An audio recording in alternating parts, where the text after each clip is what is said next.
রহমতের নবীর আদর্শ এত সুন্দর, এত পারফেক্ট, এত পাওয়ারফুল, কিয়ামত পর্যন্ত দুনিয়াতে যত মানুষ আসবে জীবনটা পরিচালনা করার জন্য, কল্যাণময় জীবনটাকে সফলতার মানদণ্ডে নেয়ার জন্য ভিন্ন কারো পরামর্শের প্রয়োজন নাই। নবী চ্যালেঞ্জ দিয়ে গেলেন, ক্বালা রাসূলুল্লাহ সাল্লাল্লাহু আলাইহি ওয়া আলিহি ওয়াসাল্লাম, তারাকতু ফীকুম আমরাইন লান তাদিল্লু মা তামাসসাকতুম বিহিমা কিতাবাল্লাহি ওয়া সুন্নাত রাসূলি। রহমতের নবী বলেন, ও আমার উম্মতের দল, দুটো জিনিস আমি তোমাদের মাঝে রেখে গেলাম এবং চ্যালেঞ্জ দিয়া গেলাম, এই দুইটা জিনিস যারা আঁকড়াইয়া ধরবা, আমি রসুল চ্যালেঞ্জ দিলাম, তার ঈমানও যাবে না, সম্মানও নষ্ট হবে না। ১৫০০ বছর পরে তাকাইয়া দেখো, আজও পর্যন্ত যার কাছে রহমতের নবীর আদর্শ আছে, আল্লাহর কোরআন আছে, এত বিপদ এত ঝামেলার মধ্যেও এই নবীর আদর্শওয়ালা কোরআনওয়ালারা কোনো অসম্মানে নাই। চেয়ারম্যানের চেয়ার লইয়া টানাটানি গেলনি, গেলে আবার আর পামুক হবে, কিন্তু রসুলের আদর্শ আর কোরআন নিয়ে যারা চলে গো, চেয়ারের কোনো মেয়াদ আসেনি। হ্যাঁ, ইমাম সাহেব কোনো চিন্তা নাই, আমি ইমামতি করি, থাকলে থাক, না থাকলে নাই, কিন্তু রিজিকের মালিক আমার আল্লাহ। এই চিন্তা বাদ দিয়া উম্মতের নিয়ে ফিকির করে, সত্য কথা বলতে থাকে, মানুষকে জাহান্নামের আগুন থেকে বাঁচানোর ফিকির নিয়ে ২৪টা ঘন্টা মেহনত করে, উম্মতের কল্যাণে বিপদ মুহূর্তে ময়দানে ঝাঁপায়া পড়ে।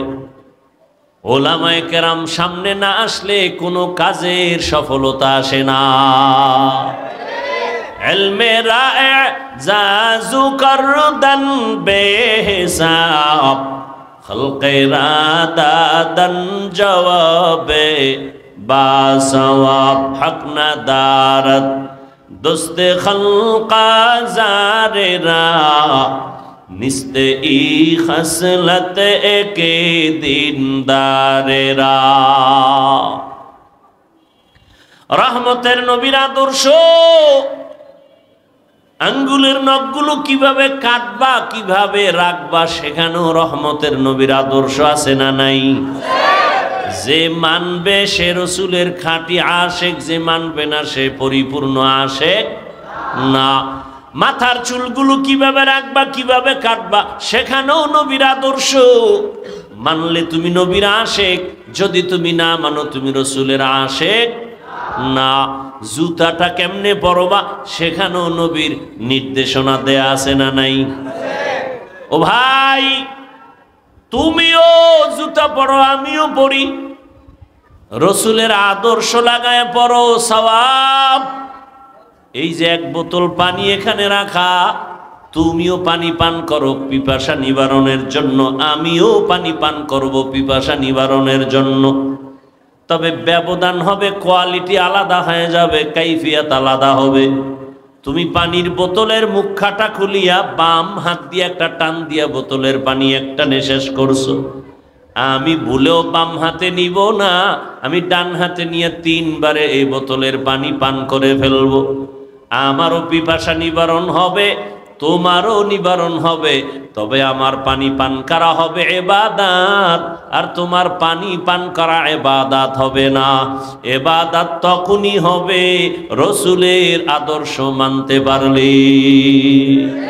তো যাও সুন্নতে আহমদ কো যা বা মুহাম্মদ কৈবুয়ত নিসবত তোরা কারে শয়তা মি কুনিনা মতওলি গরওলি নস্ত লানত বরওলি।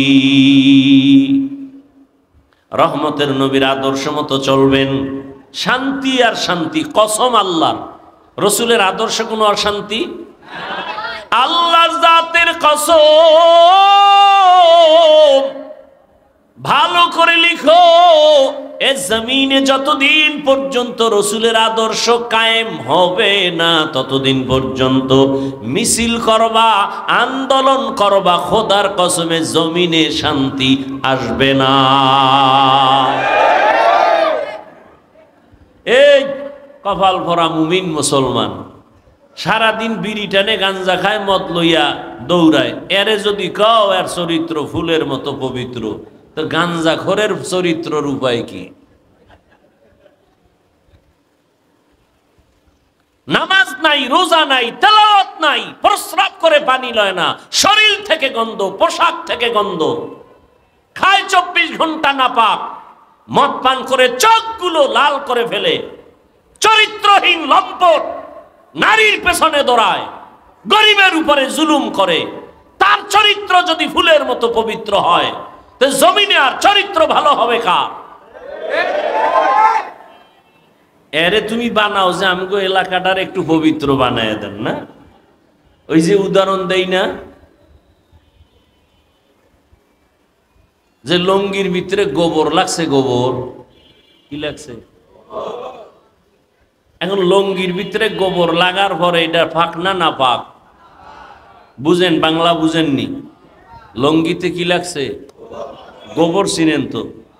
এটা আসমান থেকে আইয়ে গোবর লঙ্গিতে লাগার পরে এটা পাক না না পাক? এখন এই নাপাক দূর করতে হলে কি লাগবে বলেন? এখন আপনি মনে করেন এই এলাকার অপরিচিত মানুষ, হঠাৎ নাপাক গোবর পরিষ্কারের পানি খুঁজতে গিয়া দেখেন পানি আর, একজনে কয় কিও তোমার ঘাম বেরোইতেছে, কি বিষয়? কয় পানি খুঁজতেছি গোবর নাপাক দূর করার জন্য। কয় তুমি এত পেরেশান হয়ে লাভ কি, পানি তো নিজের কাছেই আছে। আছে না নাই? নাম কি? প্রস্রাব। তো চিন্তা করলো এই বুদ্ধিটা আগে দিলে তো ঘাম যাইতো না। আহা, কত সুন্দর একটা বুদ্ধি পেয়ে গেলাম। ঠিক আছে, তাই তো আর টেনশনের কিছু নেই। এখন ওই ব্যক্তি প্রস্রাবের পানি দিয়া গোবরের নাপাক ধুইছে, কেমন পরিষ্কার পরিচ্ছন্ন হলো? পাক হলো না নাপাক আরো ছড়াইলো? হ্যাঁ, আরো ছড়াইলো। তাহলে গোবরের নাপাক প্রস্রাব দিয়া ধুইলে নাপাক যেমন আরো ছড়ায়, গাঞ্জাখোর, সুদখোর আর মদখোর, নারীবাজি, চরিত্রহীন লম্পটকে সমাজকে পবিত্রতার দায়িত্ব দিলে সমাজ পাক হবে না, আরো নাপাক হয়ে যাবে। এই জন্য আঙ্গুলের টিপটা দেওয়ার আগে দিকে চাইয়া লইও কই যায়।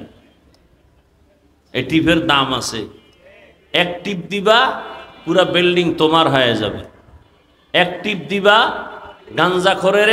গাঞ্জাখোরে তোমার টিপটা নিয়ে জানো গাঞ্জা খাইতে না পারে, তোমার এই টিপের অনেক দাম, তোমার টিপের শক্তি পায়া জানো কোনো বেঈমানের বাচ্চা মানুষের গলায় ছুরি চালাতে না পারে, তোমার আঙ্গুলের টিপের পাওয়ার পায়ে কেউ যেন সমাজের গরিবের উপরে জুলুম করতে না পারে। তোমার আঙ্গুলের টিপের পাওয়ার পায়া কোন বেয়াদব যেন আমার বোনকে ধর্ষণ করতে না পারে। টিপটা জায়গা মতো দিও, দেওয়ার আগে 1000 বার চিন্তা করো। আর যদি ভোটের আগের রাত্রে কিছু খাইতে মনে চায়, বাথরুমে গিয়া 10 গ্রাম পায়খানা খাইও। এরপরে বাজারে গিয়ে হালাল সাবান দিয়ে কুলি করবা, গন্ধ শেষ। আর যদি তোমার বাপ মার বরদোয়া থাকে কপালে, তাহলে হারাম খাইয়া মাইয়া ফলাডির রক্ত নাপাক কইরা এরপরে মইরো।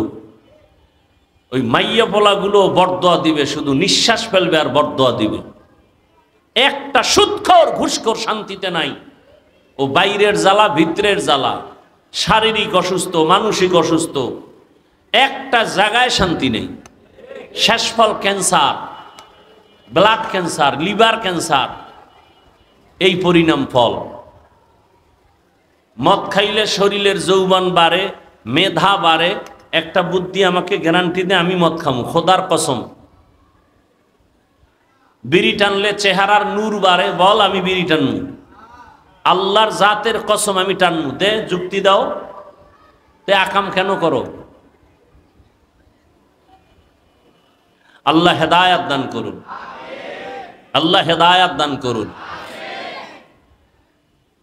ওয়ামা আরসালনাকা ইল্লা রাহমাতাল লিল আলামিন। রহমতের নবীকে আল্লাহ পাক জমিনের মধ্যে প্রেরণ করেছেন। কেমন রহমতের নবী আমার! এমন এক সময় মক্কা নগরীতে আগমন করেছেন।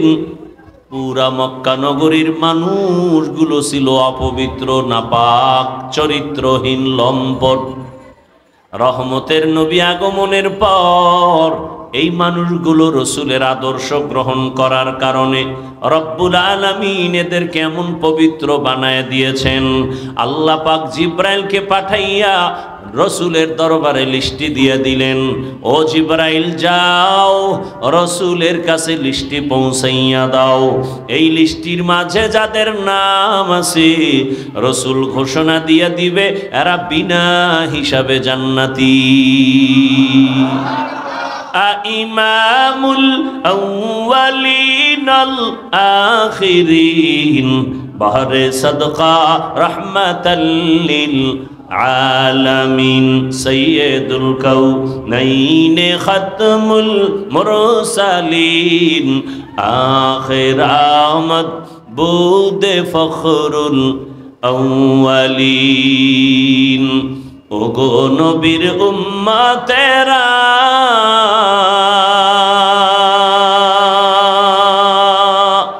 হয়ে আজি দিশাহারা,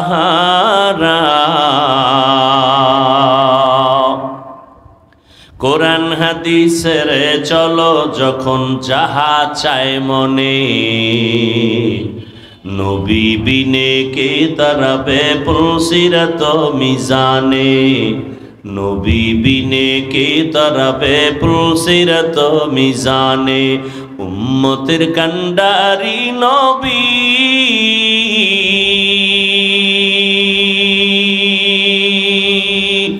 কাঁদছেন উম্মতের লাগি,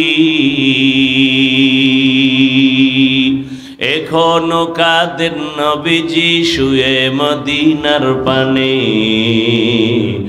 নবী বিনে কে তারাবে পুলসিরাত মিজানে, নবী বিনে কে তারাবে পুলসিরাত মিজানে।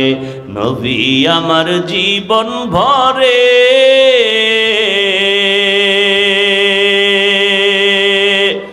দিনের লাগি কষ্ট করে,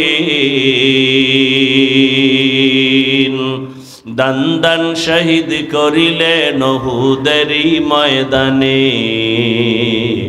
নবী বিনে কে তারাবে পুলসিরাত মিজানে, নবী বিনে কে তারাবে পুলসিরাত মিজানে। এরে নবীর আশিক রহমতের নবীর হাতে গড়া সাহাবী এতটা দামি হয়ে গেছেন, জিন্দা হালাতে আল্লাহ জান্নাতের টিকিট দিয়েছেন।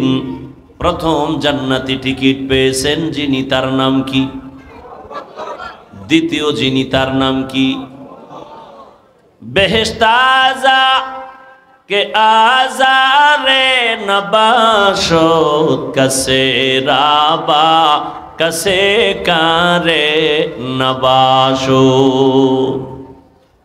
কেশে আবু বকর, রসুলের ডানে আবু বকর, বামে ওমর।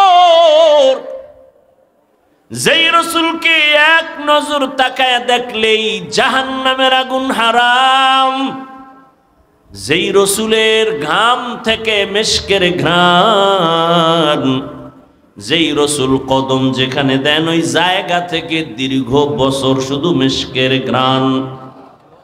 এমন একজন রহমতের নবী, ওই নবীর হাতে গড়া সাহাবী আবু বকর, আল্লাহ তাকে এত মর্যাদা দান করেছেন। আল্লাহ তাআলা রহমতের নবী বলেন, সারা দুনিয়ার মুমিনদের আমল, সাহাবায়ে কেরামের আমল এক পালায় যদি দেওয়া হয়, আমার আবু বকরের 2টা আমলের পাল্লা অন্যদের থেকে ভারী হয়ে যাবে। আতিনা ফি দারে দুনিয়া না হাসান, আতিনা ফি দারে উকবা না হাসান, ইয়া গিয়াসাল মুস্তাগীসিন ইহদিনা লাফতিখারা বিল উলুমে ওয়াল গিনা। হর গরিদে নেকো তু তৈয়ার হ্যায়, जो न मांगे उससे तू बेजार है। এত দামি আবু বকর, রাসূলের একজন সাহাবীকে আমার আল্লাহ একজন রাসূলের উম্মতকে আল্লাহ নিজে আলাদা সালাম দিয়েছেন। সেই রসুলের মুহাব্বতের উম্মত যাকে আল্লাহ নিজে আলাদা সালাম পাঠিয়েছেন, ওই ব্যক্তি হলেন আবু বকর সিদ্দিক রাদিয়াল্লাহু আনহু। আল্লাহ স্পেশাল করে আলাদা আবু বকরকে সালাম পাঠিয়েছেন। সুবহানাল্লাহ বলতে কষ্ট হয়। এই আবু বকর এত আল্লাহর নবীর পেয়ারা, আল্লাহর পেয়ারা। রসুলের ইন্তেকালের পরে প্রথম খেলাফতের দায়িত্বে চলে আসলেন আবু বকর সিদ্দিক রাদিয়াল্লাহু আনহু। এই আবু বকরের এত মান, এত দাম, নবী যাকে ছাড়া কোনো মশওয়ারা করেন না, সেই আবু বকরের ইতিহাস। নবী বলেন, আমি একদিন এশার নামাজের পরে আমার রুমের মধ্যে আমি ঢুকলাম, অর্থাৎ মসজিদে নববী আর আমার হুজরা তথা আয়েশার হুজরা পাশাপাশি লাগানো। বেশিরভাগ আমি আয়েশার হুজরায় গিয়ে এশার নামাজ পড়ে ঘুমায় যাই। কেন? বলে ভোর রাত্রে উঠিয়া আবার মালিকের সাথে হাজিরা দেই, কথা বলি। ভোর রাতে উঠে যাই, এশার নামাজ কমপ্লিট করে আমি হুজরায় গিয়ে যখন বিশ্রামে চলে গেলাম, ঘুমাচ্ছিলাম। আমি রসুলের ঘুমটা কেমন? বলে আমার চোখ 2টা বন্ধ থাকলেও আমার কলবের দরজা বন্ধ থাকে না। আমি মুহাম্মদ ঘুমাইলে আমার চোখ ঘুমায়, আমার কলব ঘুমায় না। রহমতের নবীকে চিনো? কেমন আমার মায়ার নবী। 1500 বছর পর যেই নবীর আদর্শ দেখে গবেষণা করে বহু বিধর্মী কালেমাওয়ালা হয়ে গেছে। আরো আস্তে করে বলেন। এই জোনায়েত গেল, সাউন্ডটা বাড়াইয়া ফট করে হেনে একটা কারু বাজায় গেল, কমাই লিখে সাউন্ডারে।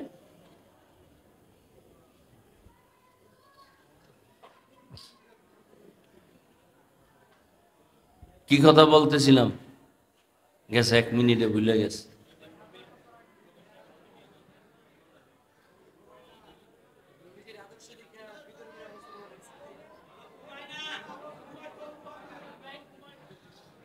রহমতের নবী আমার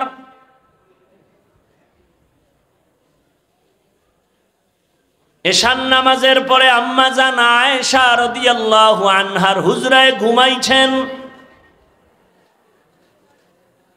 হঠাৎ করে রসুলের ঘুম ভেঙ্গে গেল।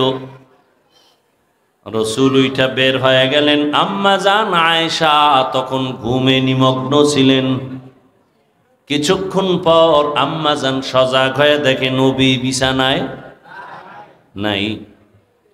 রহমতের নবীকে তালাশ করার জন্য আম্মা জান আয়েশা রাদিয়াল্লাহু আনহা বের হয়ে গেলেন। মনের মধ্যে ধারণা রহমতের নবী বোধহয় অন্য বিবিদের ঘরে কোথাও গেছেন।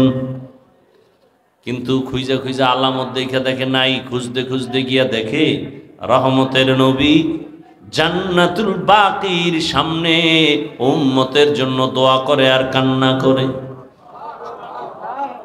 আম্মা জান আয়েশা দূরের থেকে দেখে আবার দ্রুত হেঁটে আইসা শুয়ে পড়ছে। মনে মনে ধারণা আমি যে রসুলকে দেখতে গেলাম, নবী যেন এটা টের না পায়, আমি আগের মতোই শুয়া পড়লাম। রহমতের নবী আসছেন, আম্মাজান আয়েশা ঘুমের বান্দরি আছেন। রহমতের নবী কিছুক্ষণ পরে আসছেন, আইয়া কয়, এই আয়েশা, তুমি যে আমার পিছে গেছো, তুমি যে তাড়াহুড়া কইরা আসছো, তুমি যে চাদর উপরে দিছো, তোমার ঘন ঘন শ্বাস বের হচ্ছে, চাদরে টের পাওয়া যাচ্ছে, আর তুমি কি মনে করছো আমি আবু বকরের মতো? তোমার বাবা আবু বকরের মতো? তুমি কি ভেবেছো আমি ওমরের মতো? না না, আমি মুহাম্মদ সামনে যেমন দেখি পিছনেও তেমন দেখি। আল্লাহ আমাকে পাওয়ার দান করেছেন, আমি সামনে যেমন, এত ডিস্টার্ব।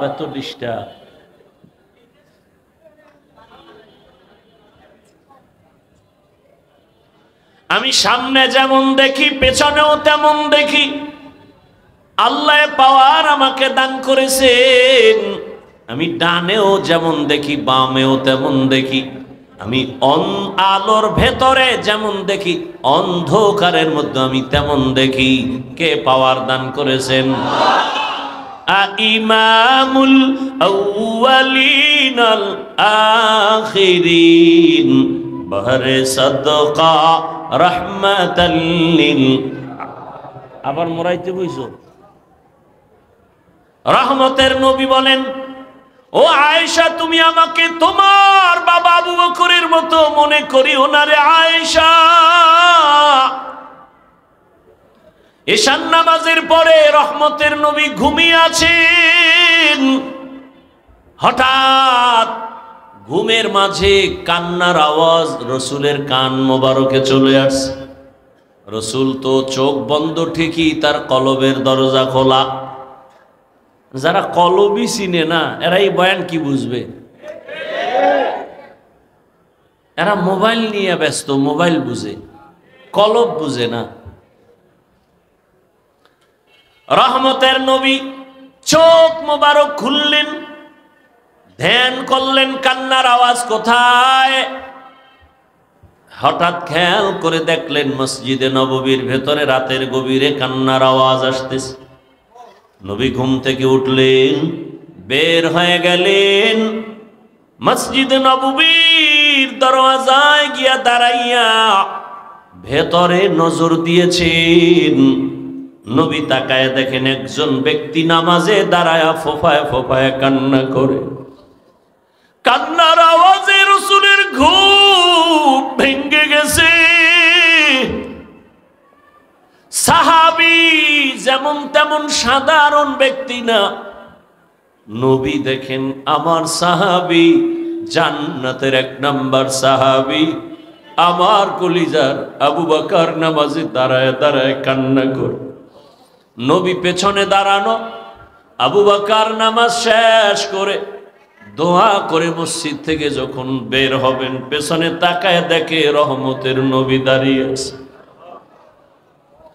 পেরেশান হয়ে গেলেন, ইয়া রাসূলুল্লাহ, গভীর রাতে আমি একা একা আমার মালিকের সাথে কথা বলতেছি,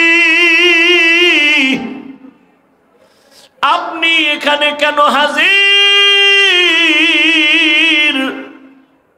নবী বলেন, আবু বকর, তোমার অজান্তে কান্নার আওয়াজ আমার ঘুম ভেঙে গিয়েছে। বলো, নামাজে দাঁড়ায়া এই গভীর রাতে কেন কান্না করেছেন?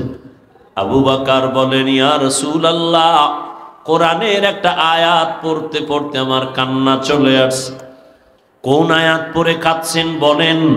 আবু বকর বলেন, ওই আয়াত, ইন্নাল্লাহা আশতারা মিনাল মুমিনিনা আনফুসাহুম ওয়া আমওয়ালাহুম বিআন্না লাহুমুল জান্নাহ। অর্থ কি? বলে আল্লাহ বলেন, আমি মুমিনের জান মাল কিনে নিয়েছি, বিনিময়ে আমি মুমিনের জান্নাত দিয়ে দিয়েছি। রহমতের নবী বলেন, এটা তো খুশির খবর, এখানে কান্নার কিছু নাই। আবু বকর তো সেই আবু বকর, আল্লাহ কি পরিমাণ মেধা তাকে দান করেছেন। আল্লাহ যখন আয়াত নাজিল করলেন, ইযা জাআ নাসরুল্লাহি ওয়াল ফাতহ ওয়া রাআইতান নাসা ইয়াদখুলুনা ফি দীনিল্লাহি আফওয়াজা, সাহাবায়ে কেরাম আনন্দিত, দলে দলে বেঈমান কালেমা পড়ে। আল্লাহ ঘোষণা দিয়েছেন নবী বিজয় হয়ে গেছেন, আপনার বিজয় সুনিশ্চিত। কিন্তু এক কোনায় বৈশা আবু বকর অঝোর দ্বারায় কান্না করতেছেন।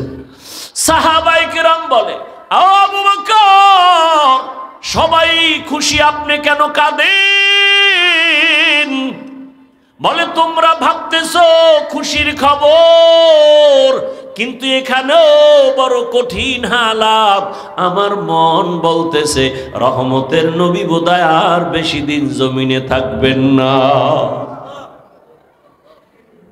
আল্লাহ পাকের ইশারা, বিজয়ের পূর্ণতা লাভ করেছে রাসূল, এখন দায়িত্ব শেষ, নবী চলে যাবেন। তাই ভাবতেছি আমি। মুফাসসিরিনে কেরাম বলেন, ইজাজা সূরার এই ব্যাখ্যা যে যতজনে করেছে, আবু বকরের ব্যাখ্যাটাই শ্রেষ্ঠ। সেই আবু বকর তেলাওয়াত করে আর কাঁদে। নবী কয়, খুশির খবর, কাঁদলেন কেন? ইয়া রাসূলুল্লাহ, আমি ব্যবসা করি, আমার দোকানে আজ এক মহিলা আসিয়া বহুদিন আগে আমার দোকান থেকে মালটা ফেরত দিয়া টাকা নিয়ে গেছে। আমি বিদায় বেলা বলছিলাম, হে আম্মা জান, কেন আপনি মাল ফিরাইয়া টাকা নিয়ে যাচ্ছেন? মহিলা বলে, সময় কম, একটা জবাব দেই, তোমার দোকানের মাল আমার পছন্দ হয় নাই। আমি আবু বকরের অন্তরে দাগ কেটেছে। হাসরের ময়দান ভয়ঙ্কর। আপনি রাসূল তো কিয়ামতের বয়ান করেছেন, আর আপনি কান্না করেছেন, আমরাও কান্না করেছি। কিয়ামতের দিন আপনিই বলেছেন কিয়ামতের ময়দান এতটা কঠিন, নারী আর পুরুষ সব উলঙ্গ দাঁড়াবে, সূর্যের গরম, জাহান্নামের আগুনের গরম, আল্লাহ কুদরতের ভয়ঙ্কর আওয়াজ দিবেন। এমন এক অবস্থা হবে হাসরের ময়দানে, জাহান্নামের চিৎকার শুরু হবে। জাহান্নাম বলবে, আল্লাহ বেনামাজি গুনাহগার গুলো আমার পেটে দাও, বড় ক্ষুধা আছে। আল্লাহ কুদরতি ভাবে বলবেন, একটু অপেক্ষা কর, বেনামাজিদের একটু আমল নামাটা মাপ দিয়া নেই, দেখবো ওর গুনার পাল্লা কত ভারী। আল্লাহ পাকে কথা বলার পরেও জাহান্নামকে ধরে রাখতে পারবে না। আল্লাহ বলবেন, ৭০,০০০ শিকল লাগাইয়া জাহান্নামকে পিছন দিকে টেনে ধরো ফেরেশতারা। ৭০,০০০ শিকল, এক একটা শিকলের গোড়ায় ৭০,০০০ ফেরেশতা লাগাইয়া টানিয়াও ধরে রাখতে পারে না। রহমতের নবী বলেন, এমন কঠিন হালাত হবে কিয়ামতের ময়দান। ওদিকে সূর্যের গরমে মাটির জমিনটা তামা হয়ে যাবে, কেউ দাঁড়াইতে পারবে না। বেনামাজি গুনাহগারের মাথার মগজগুলো ভাতের মারের মতো ফুটতে থাকবে। এমন কঠিন সময় সব নবীদের কান্না শুরু হয়ে যাবে। আদম নবীর কান্না, মুসা নবীর কান্না, ঈসা নবীর কান্না। আবু বকর বলেন, ইয়া রাসূলুল্লাহ, ওই সময় আমার আল্লাহ আরো কঠিন কঠিন হুঙ্কার দিবেন। ওয়ামতাজুল ইয়াউমা আইয়ুহাল মুজরিমুন, আল্লাহ বলবে, ও গুনাহগারেরা, নেককারদের থেকে তোরা আলাদা হয়ে যা। আমি আজকে নেককারদের ডান হাতে আমলনামা দিব, বিনা হিসাবে জান্নাতে যাবে। গুনাহগারের বাম হাতে আমলনামা দিব। ওই দিন যদি আমার আল্লাহ, আমি আবু বকরকে ডাক দিয়া বলে, আবু বকর সামনে আসো, আমি যে তোমাকে জাহান্নামের শিকল থেকে ধইরা মুহাম্মদের হাতের কাছে নিয়া কালেমা পড়ানোর মাধ্যমে তোমাকে জান্নাতি বানাইয়া আমি সালাম পাঠাইছিলাম, মনে আসেনি? আমি তোমার এত আদর করে তোমাকে জান্নাতের ১ নাম্বার সাহাবীর ঘোষণা দিয়েছিলাম, মনে আসেনি? জি আল্লাহ, বলো এবার আমার জন্য কি নিয়ে আসছো? আমি যদি আল্লাহর কাছে বলি, আল্লাহ তোমার জন্য নামাজ, তেলাওয়াত, তোমার জন্য আমি জিকিরের আমল নিয়ে আসছি, আমি তোমার দরবারে রোজার আমল নিয়ে আসছি, আল্লাহ যদি বলে ফেলেন ওই মহিলা যেমনে বলেছে, যদি বলে ফেলেন, রে আবু বকর আমার জান্নাতটা আমাকে দাও, তোমার জান মাল নিয়ে তুমি জাহান্নামে যাও। যদি বলি আল্লাহ কেন? বলে যদি আল্লাহ আবু বকর আমি যেইভাবে নামাজ চাইছি ওইভাবে নামাজ তুমি পড়ো নাই, আমি যেইভাবে জিকিরটা চাইছিলাম তুমি ওইভাবে মহব্বতে জিকির করো নাই, আমি যেইভাবে রোজা রাখার কথা বলছিলাম তুমি ওইভাবে হক আদায় করে রাখো নাই, আমি যেইভাবে নামাজ আদায়ের জন্য বলেছি হক আদায় করে তুমি আমার জন্য করো নাই। আমার সব তোমার আমল তুমি নিয়ে জাহান্নামে যাও, আমার জান্নাত আমারে ফিরাইয়া দাও। ইয়া রাসূলুল্লাহ, এই কথাটা মনে যখন আসছে আমি চোখের পানি ধরে রাখতে পারি নাই। সেই দিন যদি আল্লাহ এমনটা বলিয়াই ফেলান, আমার দুনিয়ার সম্মান তো কোনো কাজেই লাগবে না। সাথে সাথে জাহান্নামের হ্যান্ডকাপ, আল্লাহর অর্ডার হবে, ও জাহান্নামের ফেরেশতাই গুনাহগারের ধর, জাহান্নামের দিকে নিয়ে যাও। ও আমার যুবক বাবারা, বৃদ্ধ বাবাজি, ও পর্দার আড়ালের মা বোনেরা, আল্লাহর কোরআন সত্য। আজ পর্যন্ত কেউ একটা মিথ্যা ভুল প্রমাণ করতে কেউ পারে নাই। ওই কোরআন যদি তোমার অন্তর বলে সত্য, কোরআনে যত বয়ান আল্লাহ করেছেন সবই কিন্তু সত্য। কারা জান্নাতে যাবে কারা জাহান্নামে যাবে আল্লাহ স্পষ্ট কোরআনে বলে দিয়েছেন, তাও সত্য। ইন্নাল আবরার লাফি নাঈম ওয়া ইন্নাল ফুজ্জার লাফি জাহিম। নেক আমলওয়ালাদের জন্য জান্নাতের দরজা, গুনাহগার যারা তাদের জন্য জাহান্নামের পথ। জান্নাতটা কেমন শান্তির ঠিকানা আল্লাহ তাও কোরআনে বয়ান করেছেন। জান্নাতিন তাজরি মিন তাহতিহাল আনহার, এমন জান্নাত আল্লাহ দান করবেন যারা জান্নাতে একবার ঢুকবে জীবনে জান্নাতের শান্তি ছেড়ে আর বের হতে চাইবে না। মা তাশতাহি আনফুসুকুম, জান্নাতে যা চাইবে দেখবে অন্তরে কল্পনা করবে সামনে হাজির। যেই জান্নাতে কোনো বাথরুম নাই, জান্নাতীরা ঢুকবে কোনো কালো মানুষ থাকবে না, জান্নাতীদের দাড়ি কোনোদিন উঠবে না, যুবতী কোনোদিন বৃদ্ধা হবে না, যুবক কোনোদিন বুড়া হবে না। এমন জান্নাত কাদের জন্য? আল্লাহ বলেন নেক আমলওয়ালাদের জন্য। আর জাহান্নামটা গুনাহগারের জন্য। কেমন জাহান্নাম তাও আল্লাহ বয়ান করেছেন। ওয়াইলুল লিকুল্লি হুমাযাতিল লুমাযা আল্লাযী জামাআ মালান ওয়া আদ্দাদা ইয়াহসাবু আন্না মালাহু আখলাদা কাল্লা লায়ুমবাযান্না ফিল হুতামা ওয়া মা আদরাকা মাল হুতামা নারুল্লাহিল মুকাদা আল কারিআতু মাল কারিআ ওয়া মা আদরাকা মাল কারিআ আলহাকুমুত তাকাসুরু হাত্তা যুরতুমুল মাকাবির। এগুলো তো ছোট ছোট সূরা। ও যুবক, তুমি ডাউনলোড করে বাংলা কোরআন ডাউনলোড করে তরজমাগুলো পড়ো।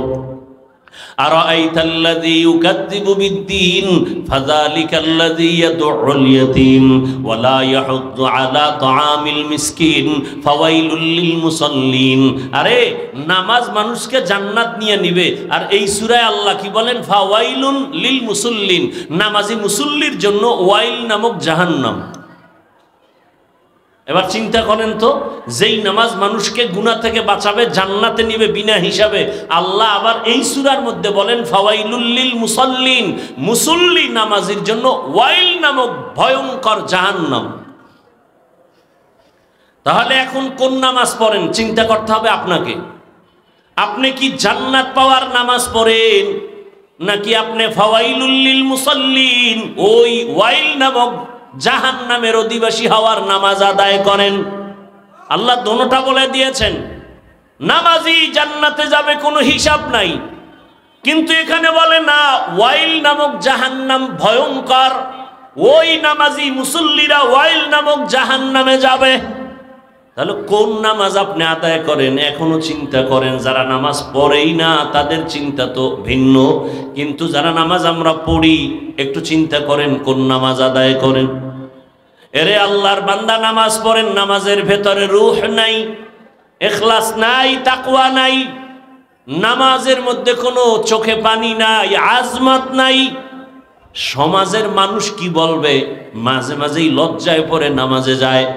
নির্বাচনে একটা ভোট পাওয়ার আশা পাইয়া মুসল্লিদের মন পাওয়ার জন্য টুপি দেয়, নামাজে যায়। নাই? এই এগো আল্লাহ কইছে ফাওয়াইলুল লিল, এরা ওয়াইল নামক জাহান্নামে যাবে। এরে আল্লাহর বান্দারা, যুবকেরা, আমি তোমাকে পাক্কা পাগড়িওয়ালা হুজুর হতে বলি নাই। তোমার মতো যুবক স্কুলে পড়ে, কলেজে পড়ে, চাকরি করে, ব্যবসা করে, নদীর মধ্যে মাছ ধরে, এরকম বহু হাজারো লাখো যুবক আছে নামাজ ছাড়ে না, নাই? বলো তোমার কপালে কার অভিশাপ? তুমি কেন নামাজ আদায় করো না? তোমার মতো যুবক রাস্তায় গাড়ি চালায়, নামাজ বাদ দেয় না, বলো তুমি কেন পারো না? ও ব্যবসায়ী ভাই, আপনার মতো কত ব্যবসায়ী আজান হলে দোকান বন্ধ করে নামাজে যায়। একটু নিজেকে প্রশ্ন করেন, আপনি কেন নামাজ পড়তে পারেন না? ও যুবক বাবা, কলেজের ছাত্র নামাজ পড়ে, তুমি কেন পারো না? র্যাব, আর্মি, পুলিশ, বিডিআরের চাকরি করে, নামাজি অভাব নাই, তুমি কেন পারতেছো না? বলো। তোমার মতো যুবক গাড়ি চালায়, নদীর মধ্যে মাছ ধরে, জমিনে কৃষি কাজ করে, নামাজ পড়ে, বলো তুমি কেন পারো না? পর্দার আড়ালের আম্মা জান বোনেরা, আপনার মতো কত মা কত বোন এখনো আছে বেপর্দায় চলে না, নামাজ ছাড়ে না, মোবাইলে সময় নষ্ট করে না, স্বামীর মাল খেয়ানত করে না। আপনারা কেন পারবেন না? এরে যুবক বাবা, স্কুলে পড়ো, কলেজে পড়ো, ডাক্তার হও, ইঞ্জিনিয়ার হও, যাই হও না কেন, 5 বেলার নামাজ পড়ো, মা বাবার দোয়া নিয়ে চলো, শিক্ষকের দোয়া নাও, বেয়াদবি করিও না। তোমার ব্যবহারে কোনোদিন যেন মা বাবা কষ্ট না পায়, তোমার আচরণে শিক্ষক যেন কষ্ট না পায়, তোমার ব্যবহারে কোনো আলেম যেন কষ্ট না পায়। তাহলে তুমি যত বড় শিক্ষিত হও, মরার আগে তোমার ধ্বংস অনিবার্য, কোনো সন্দেহ নাই। এখনো তওবা করো, জীবনে তো গুনাহ কম করো নাই। মনের ঝাল মিটাইয়া কত গুনাহ করেছো, মনে চাইছে দাড়ি কাটবা, কেটে ফেলেছো, মনে চাইছে নামাজ পড়বা না, পড়ো নাই, মনে চাইছে পার্কে দৌড়াবা, পার্কে দৌড়ায় গেছো, মনে চাইছে সারা রাত মোবাইলে গুনাহ করবা, গুনাহ করেছো। আমার মাওলার আদালতে কোন দিন যাইবা হিসাব মিলাও। তোমার আমার চোখের সামনে কত যুবকের লাশ আর লাশ, ঘুমের মধ্যে মানুষ মরে যায়, গাড়ির নিচে পড়ে মানুষ মরে যায়, এমন একটা দিন নাই যুবকের লাশের খবর নাই। এখনো তওবা করার সময়। আল্লাহকে মনে মনে বলো, হে মালিক, জীবনে মনের আশা পূরণ করে কত অন্যায় করেছি, আমার মতো অন্যায়কারী আর কেউ নাই। আমার গুনার খবর আমার আত্মীয় স্বজন জানলে কেউ মহব্বতের নজরে দেখতো না। ও আল্লাহ, আপনি তো দেখছেন, জানছেন, রাগ করিয়া আমাকে মেরে ফেলেন নাই, আমাকে আপনি খানা থেকে মাহরুম করেন নাই। আজ আমি তৈরি হয়ে গেলাম, মরিয়া গেল, আর নামাজ ছাড়বো না, দাড়ি কাটবো না, বেপর্দায় চলবো না, মা বাবার দোয়া নিয়া, শিক্ষকের দোয়া নিয়া, ওলামায়ে কেরামের পরামর্শ নিয়া, নবীজির আদর্শ মেনে চলবো। তওবা করার জন্য যদি অন্তর তৈরি হয়, খাঁটি অন্তরে, আল্লাহকে বলো, আল্লাহ পাক মুহূর্তের মধ্যে সব গুনাহগুলো মাফ করে দিবেন। আল্লাহ আমাদেরকে গুনাহমুক্ত জীবন দান করেন, তওবাওয়ালা জিন্দেগি দান করেন। আলহামদুলিল্লাহি রাব্বিল আলামিন, ওয়াসসালাতু ওয়াসসালামু আলা সাইয়্যিদিল আম্বিয়া ওয়াল মুরসালিন ওয়া আলা আলিহি ওয়া আসহাবিহি।